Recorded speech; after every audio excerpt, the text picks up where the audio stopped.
Hello, this is Rebecca Schisler, and I'm happy to share with you some thoughts on this week's Parshat and mindfulness practice.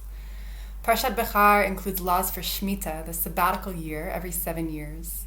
It's a time when the land lies fallow, debts are forgiven. It leads up to the Jubilee after 7 cycles, where land is given back to its original owner and servants are set free. So these were radical ideas back then, and they're radical today. And their purpose was basically to ensure economic freedom. They struck a beautiful balance. On the one hand, they acknowledged the importance of economic vitality and competition and the reality and dynamics of commerce, amassing property, exchanging goods. And on the other hand, they ensure that there is systemic space for all of that to reset, to ensure that we are prioritizing values of compassion and generosity and mutual care for everyone in our community, even our animals, and importantly, the land itself. The purpose of this balance is basically to help us realign our actions with divine will. Speaking to Moshe in our Parsha, God says, Ki li b'nei Yisrael avadim, for it is to me that the Israelites are in service. Avadichem, they are my servants. Asher hotzeti otam me'eretz Mitzrayim, whom I freed from the narrow place. Ani Hashem Elohechem, I am the divine, your God. It's reminding us that although on the surface we may say, I work for you and you work for me, and those dynamics are important, on another more ultimate level, we are actually all in service to life, to the divine.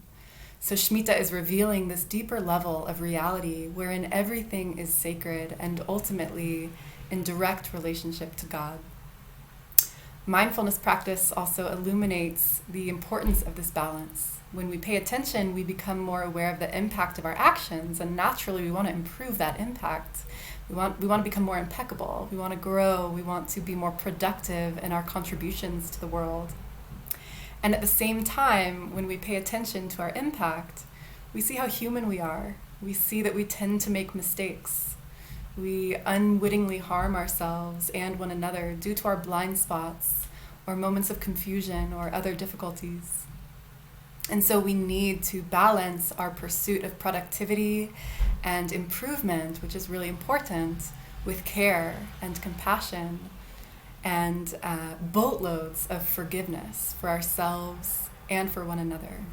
We are only human. And it's in acknowledging our humanity that we are acknowledging divine reality. While we are fallible with limited capacity and limited perception, there is a much greater whole of which we are a part. And in this greater reality, in this greater system, there is so much intelligence that can help steer this ship if we can make space for it. And that is where Shabbat and Shemitah and the Yovel come in. This Parshat teaches that we should not wait until we are burnt out to pause and rest, but that we should make regular space for it on every level throughout our life cycles, moment by moment, throughout our day, every week, every year, and beyond. It teaches us to prioritize rest as much as we prioritize our work, and that the two are dynamically interrelated, as it is through rest that we can become receptive enough for new insight and inspiration to arise. And that is so necessary for our actions to be infused with compassion and wisdom and creativity and a deeper alignment with divine will. So I'm wishing you all menucha v'simcha, deep rest and delight on the Shabbat. May it be a time of renewal and nourishment for you. Shabbat Shalom.